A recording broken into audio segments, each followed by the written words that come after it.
alhamdulillah berarti bisa mengikuti kegiatan kita dengan baik ya. Hari ini ada 8 orang yang diminta untuk datang ke sini untuk mengikuti kegiatan layanan bimbingan konseling, yaitu layanan bimbingan kelompok. Nah, jadi sebelum kita melaksanakan kegiatan ini, ada baiknya supaya kegiatan kita ini lebih berkah, dilindungi Tuhan, berjalan dengan lancar, kita mulai dengan berdoa. Oke, doa dimulai. Doa selesai. Terima kasih Bang Kevin.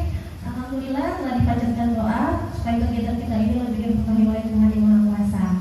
Nah, selanjutnya Ibu ada yel-yel. BKP bimbingan kelompok. BKP tuntaskan masalah. BKP yuk ikut BKP.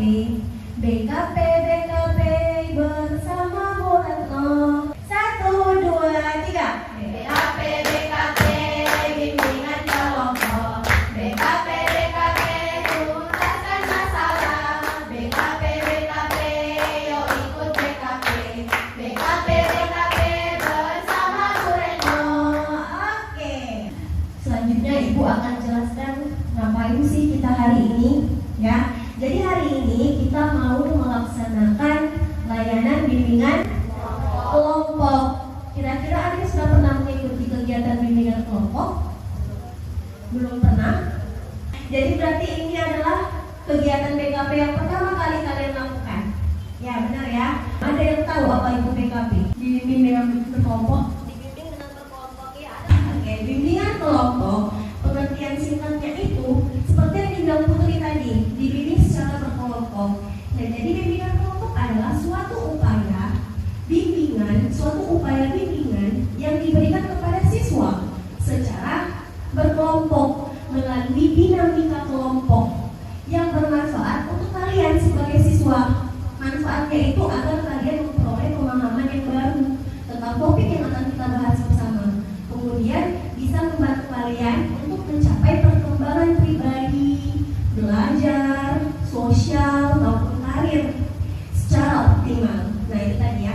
Kemudian ada yang namanya tujuan bimbingan kelompok. Jadi tujuannya ini adalah untuk melatih keterbukaan kalian dalam berpendapat, melatih kalian untuk berani mengemukakan pendapat, melatih kalian untuk mampu mengendalikan diri ya. Kemudian kalian dilatih untuk tenggang rasa. Nah, jadi itu adalah tujuannya. Dalam bimbingan kelompok juga ada yang namanya asas keterbukaan. Kemudian ada yang namanya asas kerahasiaan. Kemudian ada yang namanya asas kekinian. Kemudian ada yang namanya asas kesukarelaan. Kemudian ada yang namanya asas kenormatifan. Nah, jadi itu dia tadi sudah Ibu jelaskan pengertian dari bimbingan kelompok, tujuan dari bimbingan kelompok, dan juga asas-asas bimbingan kelompok. Kira-kira ada yang belum dipahami? Ada yang ingin ditanyakan? Sampai di sini paham ya? Oke, paham. Kegiatan kita ini akan dilaksanakan sebanyak 2 kali. Hari ini, hari Selasa, dan besok hari Rabu, selama 40 menit. Topik yang akan kita bahas adalah topik mengenal emosi dan cara mengelolanya. Ya, jadi ada nih tujuan-tujuan yang ingin kita capai dari topik yang ingin kita bahas bersama. Yang pertama itu supaya kalian mampu menelaah emosi apa sih yang muncul di dalam perasaan kalian. Bagaimana sih menunjukkan emosi yang tepat sesuai dengan perasaan, gitu ya. Paham, mengerti fungsi-fungsi dari emosi, gitu ya. Kemudian mampu mengevaluasi emosi marahnya, ya, bisa menempatkan marah itu dengan baik, ya. Kemudian mengenal emosi dan cara mengelolanya ini juga berkaitan dengan hubungan teman sebaya.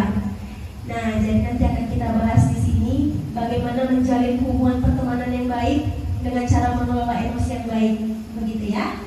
Kita akan memulai kegiatan kita, masuk ke materi, tapi sebelumnya Ibu ada games. Jadi ini adalah games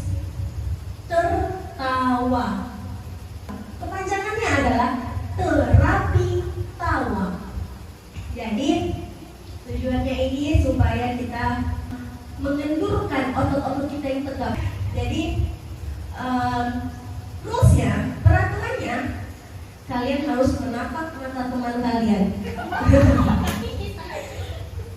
Ya, pertama, hahaha, hehehe, hahaha, hehehe, gitu ya. Tapi sambil mengekspresikan wajah yang lucu. Kita contohkan sekali, harus kita praktekkan secara serius. Oke? 1, 2, 3.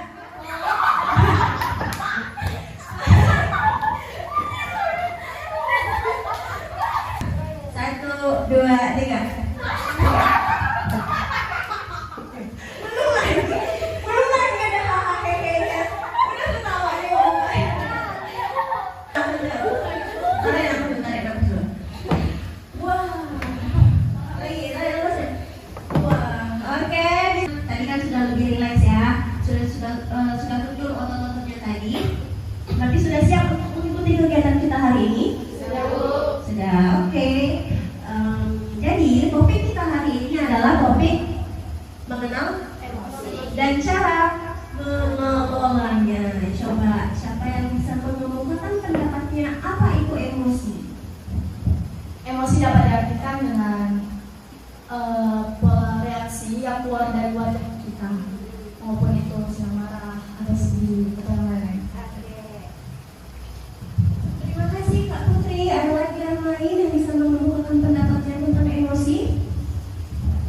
Tadi apa yang dimaksud dengan emosi? Mungkin yang kita sebutkan tadi benar, emosi adalah reaksi dari wajah kita. Bisa dibilang juga emosi itu gambaran dari perasaan kita. Misalnya lagi sedih, jadi wajahnya yang mereaksikan kayak gimana perasaan kita yang saat Ya, gitu ya. Terima kasih.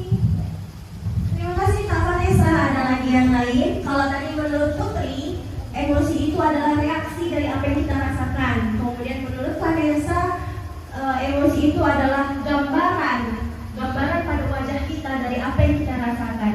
Emosi itu adalah reaksi atau respon dari perasaan yang kita rasakan. Misalnya ketika kita merasakan sesuatu, kita bisa menampilkannya dengan baik gitu ya di wajah kita. Respon terhadap perasaan, terhadap tingkah laku yang kita rasakan gitu ya. Kira-kira emosi-emosi apa sih yang kalian ketahui? Coba jelaskan. Tentu saja banyak emosi. Emosi marah, senang, sedih, terkejut. Ada 6 dasar emosi manusia. 6 dasar emosi manusia ya. Emosi itu banyak, cuma dasarnya itu ada 6. Yang pertama emosi marah, sedih, bahagia, takut, terkejut, dan jijik. Nah itu dia ya. Kemudian kita akan bahas pengalaman pribadinya tentang emosi.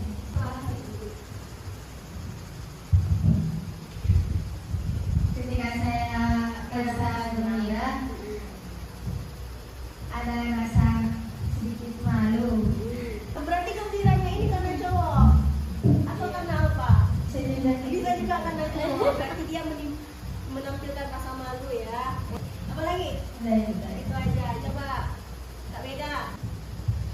Contohnya saat saya sedang marah, ekspresi yang saya tunjukkan itu adalah memukul benda atau sesuatu yang berada di dekat saya untuk melapis marahan. Oke ya. Gimana menurut teman-teman? Ketika teman kita nih dengar nih, ternyata Kak Meida ketika marah dia pun melempar barang-barang yang ada di sekitar. Gimana menurut kalian? Pantas nggak? Atau gimana? Tidak. Kalau menurut Putri ya Bu ya, kalau dia meluaskan emosinya yang sedang marah, Putri bisa marah ya, karena dia meluaskan emosinya gitu, supaya dia tenang kembali. Ya. Menurut yang lain gimana nih? Apa sependapat dengan Meida? Ketika marah kita harus lempar-lempar barang. Kalau menurut Kevin, ketika kita marah, perilaku apa yang kita tunjukkan? Biasanya kalau orang marah itu setahuku dengan cara melampiaskan kata-kata kotor gitu. Ya bisa jadi ya, bisa jadi. Kemudian apa lagi? Kalau Kevin, apakah Kevin marah mengeluarkan kata-kata kotor? Jangan. Jarang, berarti pernah ya. Ini coba, emosi apa yang pernah Vicky rasakan? Ya jijik Apa? Saat apa? pada saat melihat orang itu kan makanannya itu jatuh kan, dan lagi kan kayak jijik kan gitu. ada banyak kotoran gitu di situ. Terima kasih Vidi. Juga ada pengalaman unik lain nggak ya? Jadi pernah nih aneh kali buat kan. Jadi nggak sengaja buat masalah kalau gitu. Masalah itu ngilangin uang. Ngilangin uang? Iya. Karena 50.000. Uang siapa? Oh mama. Oke, jadi bapak marah, dipukul. Di situ takut karena dipukul ya kan, tapi juga ada rasa sedih. Putri yang bertanya, kenapa bisa ada sebuah emosi yang terjadi? Oh gitu. Kenapa ada dua emosi? Iya. Oke. Gimana nih teman-teman? Putri bertanya, ketika dia nggak sengaja menghilangkan uang emaknya 50.000, ada emosi yang keluar dari perasaannya, emosi takut dan sedih, gitu ya. Coba siapa yang bisa memberikan pendapatnya? Tentu saja emosi yang kedua itu bisa keluar karena satu, emosi karena takut itu kita takut akan dipukuli oleh habis-habisan karena orang tua, dan karena emosi sedih itu terjadi karena kita sedih, kita ceroboh menghilangkan sebuah duit orang tua yang kita tidak tahu di mana letaknya. Terima kasih Rizky. Terima kasih kepada teman-teman yang sudah menyampaikan pendapatnya tadi ketika dia merasa marah, ada yang melemparkan barang-barang, terus ketika marah ada yang mengucapkan kata-kata yang kotor, kemudian ketika dia marah dia berteriak, ya itu wajar ya, apalagi pada fase-fase kalian ini, fase remaja awal yang belum mengenal emosi secara utuh dan belum mampu mengelola bahkan mengatur cara ekspresi tadi itu ya, supaya dia tepat gitu ya. Nah jadi inilah tujuan kita, supaya kalian bisa mengenal emosi dengan baik, supaya kalian juga bisa mengelolanya dengan baik. Nah gitu ya, sepertinya waktu kita sudah habis. Nah jadi mungkin itu saja yang bisa kita bahas bersama-sama di sini tentang emosi tadi ya. Dan kita sudah membahas tentang emosi, pengertian emosi, macam-macam emosi, dan kita juga tadi sudah berdiskusi tentang pengalaman-pengalaman kita. Kita akan melanjutkan kegiatan kita ini besok hari pada jam yang sama. Ada yang bisa menyampaikan kesan dan pesannya setelah mengikuti kegiatan ini Kak? Perasaannya setelah mengikuti kegiatan ini? Melatih lah. Saya senang gitu kan. Jadi saya bisa mengetahui banyak hal dari cerita-cerita teman saya tentang emosi yang mereka alami dan mereka ceritakan ke kita. Ada lagi yang ingin menyampaikan pesan dan pesannya? Ini pesan buat meja ya. Boleh, boleh. Semoga habis pertemuan ini kalau lagi marah dan ganti-ganti lagi ya. Diusahakan. Kalau pesannya mengikuti kegiatan ini, apa yang dirasakan? Yang berharap bisa jadi lebih baik lah ke depannya. Oke, terima kasih Putri. Ya, mungkin itu saja ya. Atau ada lagi yang ingin menyampaikan pesan dan pesannya? Ada? Sudah? Nah, oke. Jadi semoga kegiatan kita ini berkelanjutan ya. Memang belum sampai ke tahap cara mengelola emosinya tadi. Semoga besok kita bisa membahasnya bersama. Oke ya, jadi Ibu ucapkan terima kasih karena sudah mengikuti kegiatan ini dengan baik, sudah bisa berpartisipasi aktif. Sebelum kegiatan ini kita tutup, sebaiknya kita tutup juga dengan berdoa agar lebih diberkahi oleh Tuhan. Sebelum kita mengakhiri kegiatan ini, nah kita berdoa menurut agama kita masing-masing. Doa dimulai, doa selesai. Terima kasih Vidi, terima kasih anak-anak Ibu semuanya. Karena waktu kita sudah selesai, Ibu ucapkan